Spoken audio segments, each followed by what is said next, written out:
Hello mga kasenyor, magandang hapon. Ngayon andito ako ulit. Sabi ko, ipapakita ko sa inyo yung itsura ng aking mga pananim kapag hapon na. Kasi kung maalala nyo na video ko sila umaga, panahon ng umaga. So buhay na buhay sila doon, ang ganda ng itsura nila. Pero ngayon, ipapakita ko naman sa inyo na medyo hapon na, 4 o'clock na, kung ano yung itsura nila pagdating ng hapon. So ayun mga kasenyor, guys, kita ko sa inyo.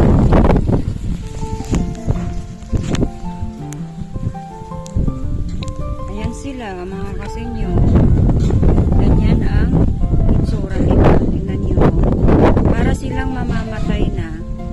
Pati yung talong, pag umaga napakaganda ng itsura nila, pero pagdating ng hapon, malulungkot ka din. Kung gaano sila nalulungkot, ganun ka din malulungkot ka din. Kasi nga sobrang lanta sila kapag hapon. Parang yung tao lang, kapag sobrang init, pagod na pagod tayo. Sila naman sobrang init, lanta na. Mga kasenyor, dahil sa namunga sila ng maliit pa, ganyan ngayon yung kalagayan ng bunga nila, nakasayad sa lupa. So hindi ko alam kung saan ko sila ilalagay kasi nakasayad sila. Itinungtong ko na sila dito sa dahon na ito, kaso hindi sila nakaya ng dahon na umano pa rin sa lupa. Yung dahon kasi parang nalanta din, kaya ayan na. Hindi ko alam kung lalaki pa siya. Ayun din, ganun din, nakasayad na sa lupa. Kaya, ganun pala talaga mga kasenyor, kapag sobrang init, ang mga tanim pala bumubunga na maliit pa.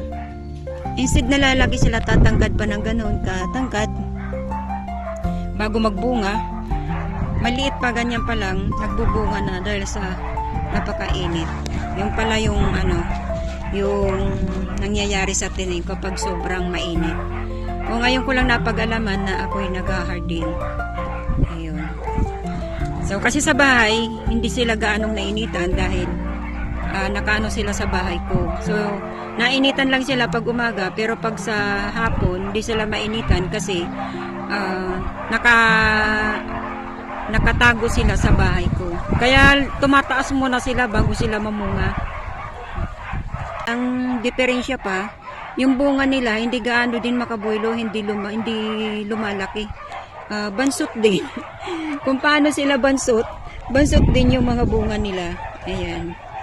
O sana nga lang pag nagtag-ulan, tumaas na sila at lumaki na rin yung kanilang bunga. Naku mga kasenyor, pasensya na ha. Nagkagulo na naman yung mga aso dito sa kapitbahay ko. Siguro nagpapakain sila o ano. Kaya mga kasenyor, tapusin ko na rin yung aking video gawa ng napakaingay na background. So maraming salamat mga kasenyor at magandang hapon sa inyong lahat. Bye bye! See you next video!